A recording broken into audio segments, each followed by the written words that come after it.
दर्शकों, हम इंसानों की ये फितरत है कि जब कोई हमारी प्रशंसा करता है तो हम फूले नहीं समाते। वहीं अगर कोई हमारी बुराई कर देता है तो हम तुरंत चिढ़ जाते हैं और सामने वाले व्यक्ति को भी बिना कुछ सोचे समझे बुरा भला कहने लगते हैं, जिसका कारण है हमारा क्रोध। हम इंसान क्रोध के वश में आकर कई तरह की गलतियां कर बैठते हैं, लेकिन ये नहीं समझते कि क्रोध ही हमारा सबसे बड़ा दुश्मन है। वह क्रोध ही है जो भाई को भाई से, पिता को पुत्र से और पति पत्नी को अलग कर देता है। या यूं कहें कि क्रोध ही मनुष्य द्वारा किए जाने वाले सभी अपराधों का मूल कारण है। मित्रों, आप ये हमेशा ध्यान रखें कि क्रोध और आंधी दोनों बराबर होते हैं। शांत होने के बाद ही मनुष्यों को पता चलता है कि कितना नुकसान हुआ है। यही कारण है कि भागवत गीता में भगवान श्री कृष्ण ने क्रोध को नरक का द्वार बताया है। आज के इस एपिसोड में हम आपको बताएंगे कि क्रोध क्या है और भागवत गीता में भगवान श्री कृष्ण ने क्रोध को नियंत्रण करने के क्या उपाय बताए हैं। नमस्कार दर्शकों, द डिवाइन टेल्स पर आपका एक बार फिर से स्वागत है। भागवत गीता के अध्याय 2 में भगवान श्री कृष्ण कहते हैं कि क्रोध मनुष्य की वह भावना है जो उसके सारे जीवन को संकटों से घेरे रखती है। जो मनुष्य बात बात पर क्रोधित हो जाए वह अपने संपूर्ण जीवन में ना तो तरक्की कर सकता है और ना ही वह सुखी रह सकता है, क्योंकि क्रोधित मनुष्य ना तो उम्र की मर्यादा समझता है और ना ही ज्ञान की भाषा। ऐसे मनुष्यों में कब, कहां और किस कारण से क्रोध पैदा हो जाए कुछ कहा नहीं जा सकता। मनुष्य के अंदर जब क्रोध जन्म लेता है तो तुरंत ही उसकी विचार करने की शक्ति खो जाती है। बुद्धि रूपी आंखों पर क्रोध रूपी अंधकार का पर्दा छा जाता है। ऐसी स्थिति में वर्षों के संबंध पल भर में टूट जाते हैं और संपूर्ण जीवन नष्ट हो जाता है। अगर आपको हमारी ये बात समझ में नहीं आ रही तो किसी रोज कोई कारागार का भ्रमण कीजिए, जहां आपको अधिकतर अपराधी क्षण भर के क्रोध का दंड भोगते दिखाई देंगे।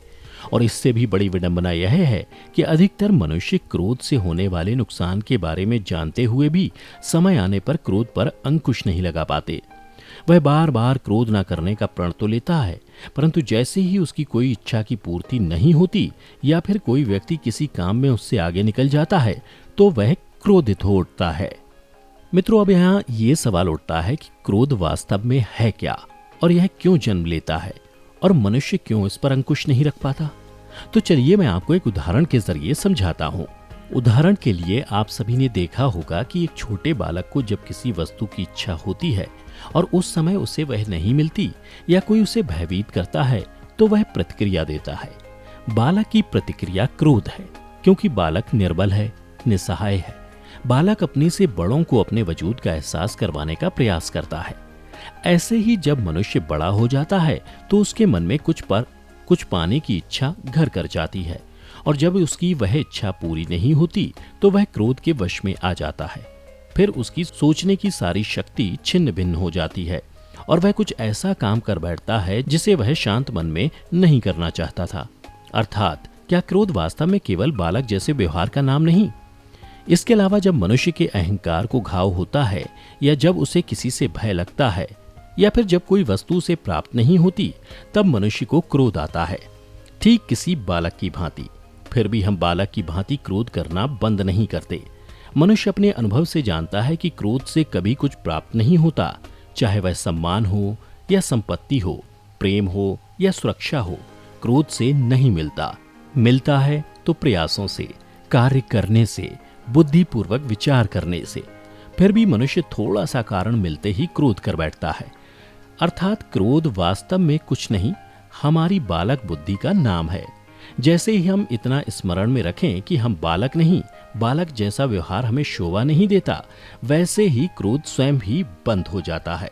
आगे भागवत गीता के अध्याय 2 में श्री कृष्ण कहते हैं कि मनुष्य को चाहिए कि जब जीवन में कभी मनुष्य को पहली बार क्रोध आए और जब उसका क्रोध शांत हो जाए तो मनुष्य को चाहिए कि वह क्रोध से हुए नुकसान की एक सूची तैयार करे, और जब कभी उसे ऐसा महसूस हो कि वह फिर एक बार क्रोध के आवेश में जा सकता है तो वह उस सूची को ध्यान से पढ़े, जिससे वह क्रोध को करने से आसानी से बच सकता है।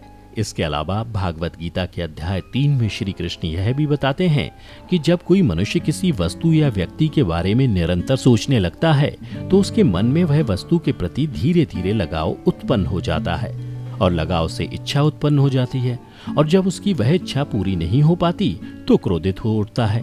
इसके अलावा जब किसी मनुष्य को कर्म के अनुरूप फल नहीं मिलता तो उस परिस्थिति में भी क्रोध उत्पन्न होता है। इसलिए श्री कृष्ण भागवत गीता में कहते हैं कि मनुष्य को निरंतर अपना कर्म करते रहना चाहिए, ना कि फल की चिंता। साथ ही श्री कृष्ण भागवत गीता में कहते हैं कि क्रोध का एक प्रमुख कारण मनुष्य द्वारा ग्रहण किया जाने वाला भोजन भी है। जो मनुष्य सात्विक भोजन करता है वह कभी क्रोधित नहीं हो सकता, जबकि जो मनुष्य तामसिक या फिर राजकीय भोग ग्रहण करता है उस पर क्रोध जल्द हावी हो जाता है। अर्थात मनुष्य को चाहिए कि क्रोध रूपी अंधकार से बचने के लिए वह सोच समझकर बोले और काम करे। साथ ही वह जो कर्म करने जा रहा हो उसके परिणाम के बारे में पहले ही भली भांति विचार कर ले। तो मित्रों, उम्मीद करता हूं कि आपको भागवत गीता की जानकारी पसंद आई होगी। अगर पसंद आई हो तो इस जानकारी को ज्यादा से ज्यादा लोगों के साथ शेयर करें। साथ ही अगर आप हमारे चैनल पर नए हैं तो उसे अभी सब्सक्राइब कर लें। और हाँ, अगर आप हमारा ये वीडियो फेसबुक पर देख रहे हैं तो द डिवाइन टेल्स पेज को भी लाइक जरूर करें। फिलहाल आज की वीडियो में इतना ही। अब हमें इजाजत दें। वीडियो को अंत तक देखने के लिए आपका बहुत बहुत शुक्रिया।